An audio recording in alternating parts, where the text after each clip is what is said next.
As mentioned, I'm Jamie Cross. I am currently the audio manager at a company called nDreams. We make VR games. Most recently would have been Ghostbusters, Rise of the Ghost Lord, which has had a Slimer Hunt DLC come out recently. And we made a game called Synapse for the PSVR 2, which came out last year as well. So if you have a headset, please go play them. I've bounced around indies a little bit as an audio person / department for a few kind of localish companies. So in Dundee-ish, there's Junkfish, Glasgow, Boyce and Griffin. I've also worked for English companies like Glowmade and now nDreams with stars, hooray, because I'm there. So I've been doing this for a while. I'm going to share a few things that I have learned along the way, across the way, however you want it.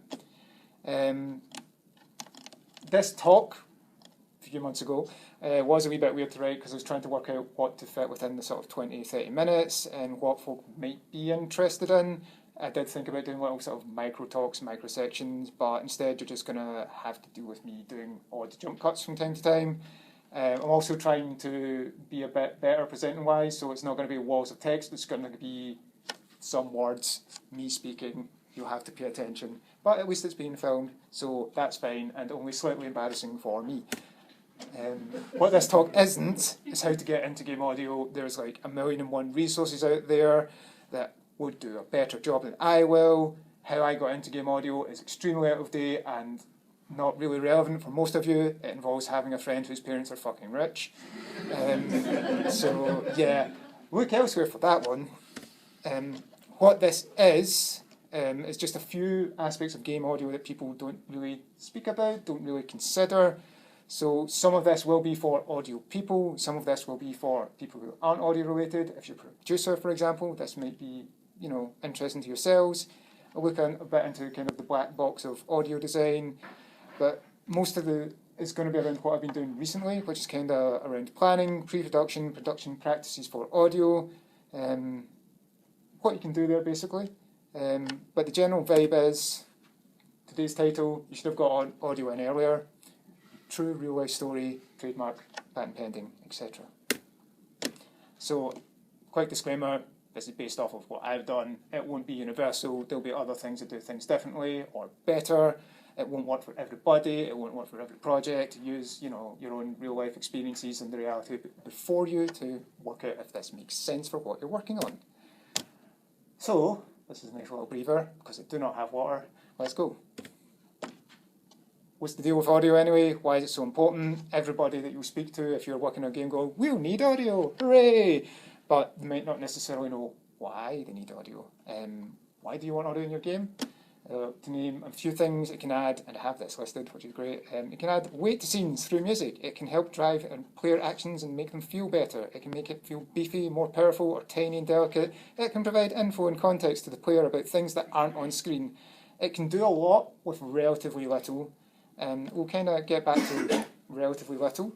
The classic example that we give people, or you'll hear people say, is play a game with or without headphones and see what the difference makes in terms of how they're enjoying it, how they are interacting it, what they feel about the game. So, be a little bit more like this did.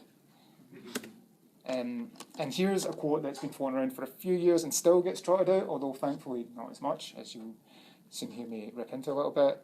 Audio is 50% of the experience. It's kind of carried over quite a bit from film and other screen industries, usually because people think screen, speakers, audio, visual, that's all that's there. As you learned previously talk, there's a lot more to making games because, it's a lie. Games aren't just the visual elements, they aren't just the audio elements, there's all the design considerations, there's all the implementation considerations, there's hardware choices or limitations, there's lots of other things that go into making a game or getting it out there beyond just here's how it looks, here's how it sounds. And these obviously all vary between different games, different genres. For an audio game, sound's obviously going to be more important than the visuals, but for others it might be less important. So each game is different and you should be working towards that. Because that is what the end goal is making a game. It is not your little individual part, or making this is really cool sound, but it's, I don't care about how it fits into a game. That's not what we do here. We are working in a team environment. We want to make a finished product that is as complete and whole as possible. And that is, collaborative. It's knowing what other disciplines do. It's knowing how your work interacts with those and vice versa. Which brings us back to this point. You should have got audio in earlier. I'm going to have a slight audio person rant, and that audio is quite often given the short end of the stick. It's often one of the last things that kind of goes into games, which for some reasons I do understand, but it's often not given the same amount of thought or the same amount of resource that other systems, other teams, other disciplines are given. And if we're being honest, a lot of that might come down to some people not knowing what they're doing, which is fine. I don't know how an art pipeline works. I don't know how a programming pipeline works. I don't need to, but I do need to know how to interact with those disciplines. So it is a bit weird that, you have people interacting there, but not so much with audio. Maybe it's because we're all grumpy arseholes. Who knows? But you really want it. But you may not know what you're missing, which is probably the bigger issue. If you don't understand what audio can do or how it interfaces with any of these other disciplines, you don't know how it could improve your game in certain ways. So one of the other things as well is you don't know any pitfalls that you might run into when you're trying to implement audio, which is something everybody gets to, or how long stuff's going to take. It's a bit less fine because this might impact your project on a whole. If you're just trying to slap audio in late in the game, you're going to run into bottlenecks, especially if you haven't prepared any pipelines, or how is this being attached? Who's attaching this thing? How does this work? If you had audio in a bit earlier, you could have avoided some headaches, or you could have planned and known what was coming. So how do you solve this? Get somebody who knows what audio does. It's kind of obvious. That's kind of what I'm going to be talking about here. Again, thinking about different scopes, different projects, it doesn't necessarily need to be a full-time person. Different states of a project will have different needs, and that's fine. You might have budget concerns, especially if you're sort of an indie or a hobbyist developer, but you can work it out, you can sort out things, but you do need somebody, anybody, thinking about how does this work, how we get an audio in our game, what does that interact with? Ideally somebody that doesn't have to worry about other things as well, because that can also cause issues. And one of the things you might be thinking is, all right, cool, what do they do though? Or if you're a sound designer going, cool, how do I get onto this project and then earn more money sooner and be part of a cool thing? So the bulk of this talk is going to be talking about the audio vision. Basically, what is the goal? What is the vision, audio vision for this game? I realise saying what is the vision for audio is weird. Don't know how to describe it. My brain is very tired. But what's the goal? How do you actually define that and present that to people? How are you actually going to reach those goals that you mentioned? Kind of difficult to do this if you're already knee-deep into production and everything else is set in stone, because you can't really have any discussions with design, programming, art, the aesthetics sort of setup. You're kind of working to what is there and hoping for the best. You might not be able to give any realistic expectations on what is or isn't doable. And again, being a grumpy audio person, you wouldn't really leave your visual design that late, so why are you doing it for audio as well? And if you are leaving things late in the game, you don't really have the time to fuck it up, basically, which is an issue because something will go wrong. So, thinking about visions, let's talk about pillars. Some people might call these like North Stars when they're describing these as well. Ta-da! Yeah, I put a lot of thought into this one, can't you see? Basically, a pillar is a sort of high-level goal that describes what you want to achieve and how that ties into the overall game. You shouldn't have too many of these. 3, see, magic, visual, audio, see, we're crossing the boundaries here. 3 is a good number. They don't need to be technical, but they should guide any decisions what you're made and tie into what the other disciplines are doing as well. Again, you're making a game, you're just not making audio, and then it fits into some other thing on the side you're not worrying about. This is the biggest amount of text I have put on here. I don't want to read it, but I probably should read the main thing. It's just the sound of a dense rainforest, hidden danger and mystery. So got a big wad of text there, which basically tells us a few things. It tells us, and I'm going to read this bit, it tells us a location, so you've got a rainforest and ruins, so that's implying a mostly natural setting with some slightly run-down or abandoned areas that players can delve into. It gives you some emotive setting. It's an unexplored source of local myths, so it's dangerous and unknown, leaning into sort of potential horror or thriller elements if you so desire. There's some supernatural elements in there. It's mentioning gods and monsters, so are they going to be stylized? What do you have to think about there? Is it multiplayer or co-op? So mentions here that there is a band of explorers, not explorers. So how will that function? How are you going to build a game with multiplayer? What audio things do you need to think about there? Because that is also a challenge that I have run into. Like, what should people hear? How should they hear it? How do you make sure they're hearing it at the same time? Will there be any additional tech requirements like voice chat? Is this a game that supports that? Oh God. Are there any different roles available for the player? As a band of explorers, they have different tools and experiences. How do you cover that? Are they going to be presented like as completely bespoke characters? So will they have different sort of Foley, different VO needs, different audio, basically identities that you want to tie to them as well? Or are they going to be sort of avatars that the player can customize and a little less bespoke, but still you then have to think about something like, is there going to be a cosmetic system? Do we need to build an audio system for that? And then there's some other gameplay details as well, so there's some implied exploration elements, and there's some action, and how will they impact the audio design this way? That's where I go.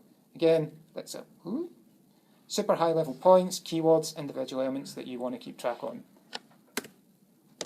So yeah, your audio target. You could call this concept audio, basically the same principle here. It's basically working out what you want your game to sound like, similar to concept art. You know, it's kind of saying what references are out there, what materials are there that you can get to evoke this main pillar, this feeling you're going for. Are these things achievable? Have other games done it? How have other games done it? And so on. There's a couple of ways to approach this. But one important thing is, this isn't final. It shouldn't be representative of anything that's going to be in the game. It doesn't need to be perfect. You're just scoping out ideas, quickly grabbing, iterating things, just to get a feel of, this feels right. This seems like the idea we want to go for. It's to set your target. It's not to actually hit your targets. Get the point across and, you know, fine-tune it later. But yeah, references. How do I expand this? Because I have a lot of text and I don't want to skip down. And I don't use maps. There we go. Sweet. Sorry, this will be talking on this one for a little bit, and I've skipped ahead a little anyway. So this one's obvious. What else is out there doing stuff that's similar that you want to achieve? There's a couple of different angles to this. There's some wide scope, straightforward stuff like, again, what's out there that's similar. You can also dip into some more specific references if there's any sort of weapons, creatures, characters, ambiences, etc. that, you know, from even different films, genres, etc. that you want to bring across. Cool, grab them, stick them on a board. Are there any musical genres you want to try out? Are there even any sort of systems in other games you thought, that seemed really cool, how did they do that? Can we steal it? Investigate stuff like that. It's the entire point of pre-production and planning, to find out what do you want to do? Is it achievable?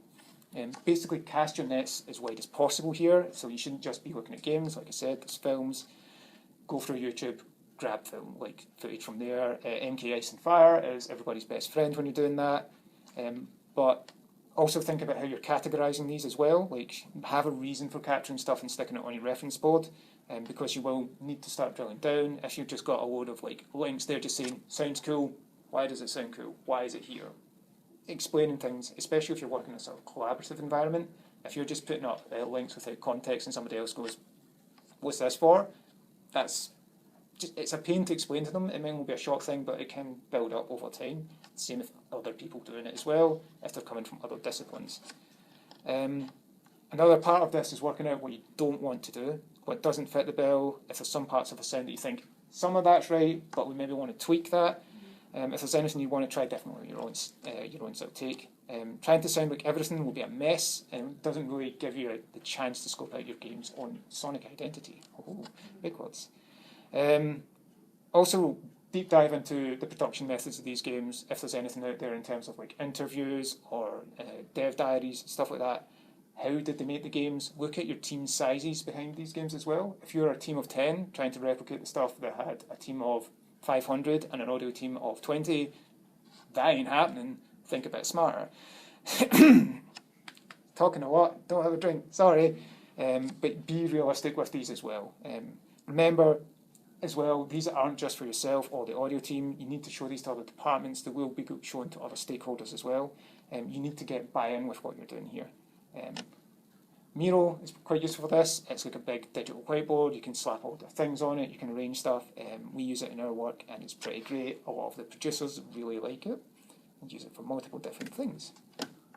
Another thing similar to concept art is doing audio moodboards. Once you grab your references, what do you do with them? So this is kind of like, if there's any descriptive design work for like narrative beats for areas, for vehicles, for weapons, creatures, blah, blah, blah, blah. What would that sound like using existing reference material that you've gathered, any library tools you've thought about, because you've considered, well, if we're, for example, going to be in a forest, you should probably get some forest libraries from there. Start piecing those together to tell a story. If there's any concept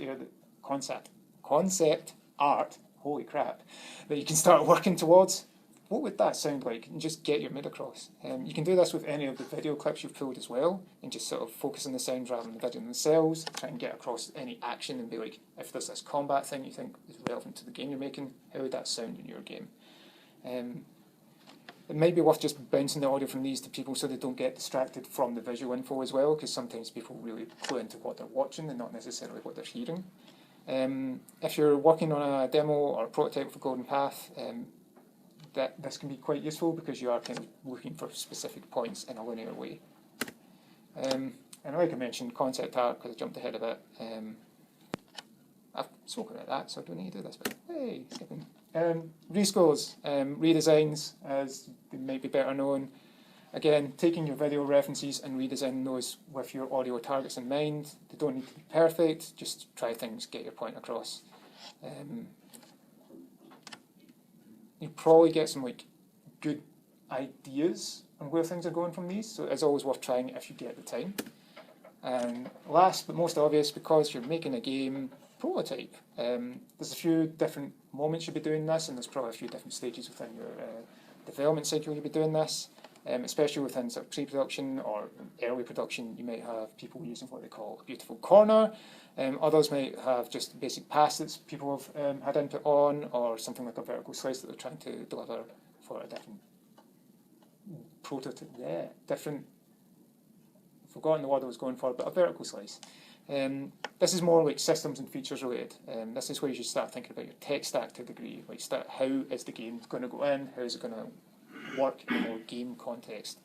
This can be testing things in like a demo scene. You can grab many of them from the marketplaces for Unity and Unreal. You can sort of build systems within middleware to give people an idea of here's how I think this audio system will work, driven by these parameters or these switches or these states. And sometimes that's really useful, I've found, to explain things to programmers especially. In the past I've sort of built systems and then went, programmer, these parameters drive these things. When this happens, this changes, and go, get it, I'll go make that in code now. So yeah, it's always useful to think about who you want to present stuff as well to get buy-in. And lastly, I hope, for this bit, and you might too, even when you're doing some or all of these, remember that the main goal is serving the overall game and idea. It's not just, we want to do this because it sounds cool. Some of it is, but you have a bigger goal in mind. Even if you really want to go in one direction, if it doesn't match with what the rest of the game is doing, drop it, move on, realign as quickly as you can. You can have a little bit of ego in your work, but if it's getting in the road of doing it, cut it out. Yeah. There's a couple other things. I'll try and keep these to one slide and not like many a slide on one point, but that doesn't mean that they're not important, that you shouldn't be thinking about them as well. Tech stack. Though middleware can expand what you're doing, the main thing to consider is, do you actually need it? Does your game require sort of complicated playback systems, or dynamic audio, or sort of 3D spatialization, or ray trace reverbs, or all these other things that some people are like, what the fuck is he talking about? Or is it basic and simple? Are you doing a 2D game that just needs to trigger sound when something happens? What do you need to do that? This isn't just like, say whys and you're done, because obviously you might not need that. But there are other things to consider as well. What are your target platforms and their technical requirements? Are you going to go multi-platform, and are there things you need to hit for each of those? Things like loudness standards, for example, are one thing that different platforms have different requirements for, but also like the actual hardware themselves. Are there any memory limitations that you need to worry about? Any sort of processor overheads, DSP, voice limits, things like that some platforms have more leeway with than others. Are there any sort of bespoke systems that you need to build, like, say, a dialogue or music manager? How are you going about that? Because yes, you can build stuff within Wise, but then how are you putting it in the game? Are you doing something like multiplayer? Because how are you doing stuff like local versus global calls? How are you keeping everything in time? Are you doing voice chat? Again, if you're using middleware, how are you routing that through that middleware? If you want to do any additional processing, how are you going to deal with stuff like lag or audio drop audio packets to make sure that stuff isn't going out of sync or being really weirdly glitchy, which can happen if you've got an issue with your buffering as well. Speaking of planning, there's assets lists. Planning is just a minefield of its own. Once you're past the concepting stage, you're going to start thinking about what do we need. Again, you can start thinking about source material here, any specific libraries, anything you might have already to hand, but you'll start thinking this in terms of specific queues, specific events that you're going to be using. Recommend using assets list for this, like a spreadsheet. Spreadsheets are your best friend. When you're planning stuff, a good and readable spreadsheet will save you a ridiculous amount of time and effort and headaches. But you shouldn't just be tracking, we need an asset for this. You should be considering other things like, has it been implemented in middleware, in engine? Has it been signed off? What is its actual naming convention? There's different stages to getting a bit of audio within a game, so you should be tracking all of those because they are all potential failure points. When I do asset lists, I like to do different sheets for different sort of category types, so you have your main player, your enemies, your environments and stuff like that as well. So it's not one big massive scroll. Basically make it readable, because again, it's not necessarily the audio people that are just the audio people that are going to be here. Mentioned naming conventions there, but do standardize everything, do make it logical, make sure that that logic, those keys are publicly available so people can understand it ideally at a glance. If you're trying to find a specific asset on a list, or when you're debugging, it makes life so much easier. Holy crap, please do it for VO. VO is a nightmare, and you have to consider localization, which means you will then have to multiply your asset lists and how you're tracking those and making sure they all align with any localization stuff that you're doing within middleware and subtitles, and oh my god. Miro helps with that as well. It's good for showing a flow. Nearly done, promise.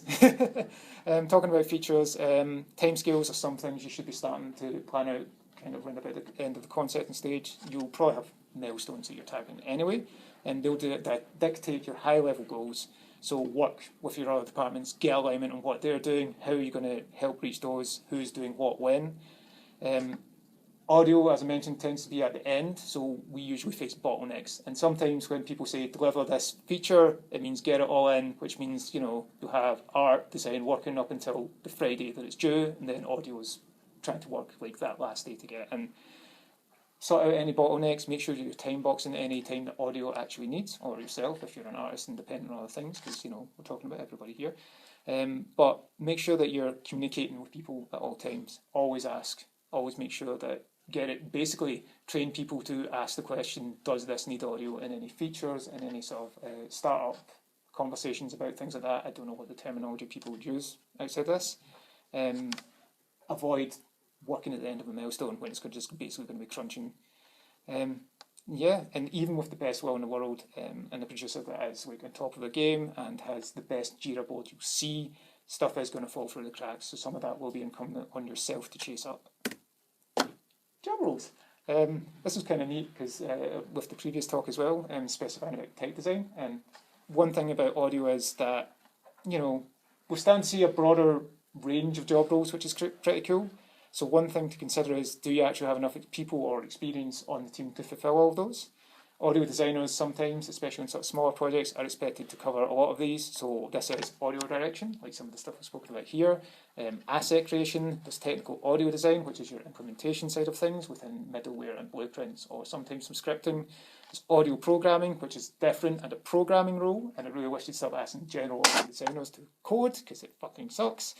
There's voice direction, there's dialogue editing, there's music composition and design, because music design is also a separate thing sometimes. There's audio QA, and there's me that does like the management, the production, the chasing people, etc. That is a lot to dump on one person, so please don't do it if you can. But sometimes in smaller projects you might just have one or even two people wearing many hats. But as you scale up, grow. Like usually audio is the last thing to grow as well. But if you are starting out, and this is leaning into actual audio people in your career, you should probably be honest about yourself and go, do I have all these skills or this knowledge? Is there anything I can and can't do well? There's no shame in not knowing something, but there is not doing anything about it. Ask people for help. If you think there's something on the project you're working on that you're just like, actually, this is probably a weak area for me, could we maybe get somebody else to cover that? Ask, because there's always a way to justify it if it's going to improve the game. There might be budget considerations, but that's another conversation to have. I think I've ran away from myself, but it's fine. Oh yeah, this is actually an important bit, so I'm going to say it. Basically, don't burden yourself, everything onto yourself because you think you need to, especially if you're early in your career and you're trying to feel like you're proving yourself. Don't work earlier, like ridiculous hours to get things on time. The games industry, as much as it's creative industry, is still a job. You are working a job. It shouldn't eat into every aspect of your life. Do your 9 to 5. Most time they won't pay when you eat after that, so why should you do that extra work? This is me saying that as a manager as well. Last bit, documentation, write your shit down. Some people will have sort of formal audio design documents. Some people will do like a wiki or a Confluence style thing. Other people might use Miro boards. At any rate, you need to reference what you're working on and what you're doing already, some of this design work, why decisions were made, your goals and your pillars, that sort of side of things as well. But you also need to consider your systems, and if anybody's coming on board to these projects, how are they going to know how that works? What if you're busy? What if you have been hit by a bus? Because that's always the thing that people use to describe an issue when somebody is unavailable. How are they going to get up to speed? Write that stuff down, make sure it's publicly available. Always go back to it and check it every so often as well to make sure it's still relevant and correct. Cool. Yeah, that is a lot of stuff. I appreciate that. There is a lot more to go over, especially if my brain is on straight and I'm not tripping over myself.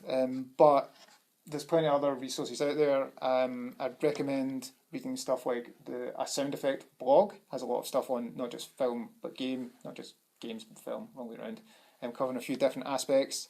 There's a couple of books out there. Rob Bridget's Leading with Sound and Working with Sound are worth looking into. There's the Game Audio Strategy Guide, which I've not read myself, but it's relatively recent and it covers a few different aspects of game audio design, including sort of making stuff. But yeah, that's basically it. As I was saying, you probably should have got audio in earlier. Questions?